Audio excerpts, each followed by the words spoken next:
கேள்வி கேட்டிருந்தாங்க. அம்மா, நம்ம வந்து தினமும் பூஜை செய்கிறோம், பிரார்த்தனை இருக்கும். இந்த தானியங்கள் எல்லாமே வந்து நம்ம சுவாமி கிட்ட வைக்கிறோம். அது எவ்வளோ நாள் அந்த தானியங்கள் எல்லாம் இருக்கணும்? சில நேரத்தில் வந்து பூச்சிகள் அது வருதாம்மா, அதுக்கு என்ன செய்யணும்? அது ஏதாச்சும் அபசகனமா? இல்லை நிறைய வீட்டில் பார்த்தீங்கன்னா இந்த மாதிரி எறும்பு வருது, பூச்சிகள் வருது. பூஜை அறையில் சர்க்கரை வச்சுருந்தா கூட அது எறும்பு வந்து சாப்பிட்டுருது. இது ஏதாச்சும் தொந்தரவுகளா, இல்லை அபசகனமா, இல்லை அந்த தானியங்கள் எல்லாம் நம்ம எப்படி எவ்வளோ நாள் அதை வந்து மாற்றணும் அப்படின்னு சொல்லி நிறைய பேர் இதை கேட்டிருந்தீங்க. இப்போ பூஜை அறையில் வந்து வாரம் வாரம் நீங்கள் வந்து விக்கிரகங்கள் கழுவி வைக்கிறீங்க.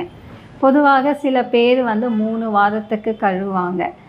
வாரம் வாரம் நீங்கள் வேலைக்கிழமையே எல்லாமே சுத்தம் செஞ்சு வச்சிடணும் நான் சொல்லியிருக்கேன். இப்போ தானியங்கள் வந்து